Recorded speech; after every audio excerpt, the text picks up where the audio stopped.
Hello guys, আসসালামু আলাইকুম। এই মুহূর্তে আমরা আছি বিশারকান্দি চৌমুহনা খেয়াঘাট। আমরা আজকে যাচ্ছি উজিরপুর থানাধীন সাতলা ইউনিয়নের বাংলাদেশের অন্যতম সৌন্দর্যমণ্ডিত স্থান শাপলা স্বর্গরাজ্যে। ভিউয়ার্স, কথা বলতে বলতে আমরা পৌঁছে গেছি আমাদের গন্তব্য স্থান।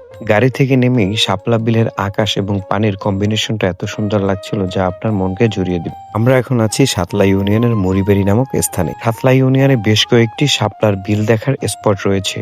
এর মধ্যে প্রসিদ্ধ হলো এই মরিবাড়ি স্পট। ভিউয়ার্স, এই শাপলার স্বর্গরাজ্য সাতলাতে আপনি কিভাবে আসবেন তার সম্পূর্ণ ভিডিও থাকবে আজকের এই ভিডিওতে। তাই এখানে আসার জন্য টুকিটাকি সবকিছু জানার জন্য আমার সাথেই থাকুন। ভিউয়ার্স, লাল শাপলার বিল দেখার জন্য আপনাকে মরিবাড়ির এই ঘাট থেকে নৌকা ভাড়া করতে হবে। প্রতিটি ছোট নৌকা এখানে ঘন্টায় 300 থেকে 500 টাকা এবং বড় নৌকা 800 থেকে 1500 টাকা পর্যন্ত হয়ে থাকে। আমরা প্রায় 8 থেকে 10 জন মানুষ হওয়ার কারণে আমরা একটি বড় নৌকা নিয়েছিলাম। জন্য আমাদের ভাড়া দিতে হয়েছে 1000 টাকা এবং মাঝিকে বকশিশ দিতে হয়েছে 100 টাকা।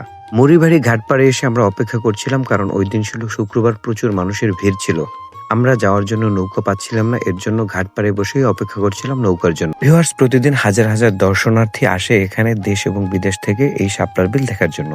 আপনি বাংলাদেশের যে কোনো জেলা থেকে এই শাপলার বিল দেখতে আসতে হলে প্রথমেই আপনাকে আসতে হবে বরিশাল, আমাদের জেলা শহর। বরিশাল জেলা শহর থেকে আপনি হুন্ডা, বাস অথবা মাহিন্দ্রা করে সোজা চলে আসতে পারেন উজিরপুর হয়ে এই সাতলা ইউনিয়নের মরিবাড়ি। আল্লাহর সৃষ্টি যে কত সুন্দর হতে পারে তা আপনি নিজ চোখে না দেখলে কোনোদিনই বিশ্বাস করবেন না। সময় পেলে জীবনে একবার হলেও প্রাকৃতিক সৃষ্ট এই সুন্দর লীলাভূমি আপনার দেখতে আসা উচিত। ভিউয়ার্স, আজকের ভিডিও এই পর্যন্তই। সকলে ভালো থাকবেন। পরবর্তী ভিডিওতে আমি আপনাদেরকে দেখানোর চেষ্টা করব শাপলা বিলে এসে আমরা কি কি সৌন্দর্য দেখেছি তার পুরো ভিডিও। ভালো থাকবেন সকলে, আর এরকম নতুন নতুন ভিডিও পাওয়ার জন্য আমার রোহান ব্লগ পেজটিকে ফলো দিয়ে সাথে থাকবেন। আসসালামু আলাইকুম ওয়া রাহমাতুল্লাহ।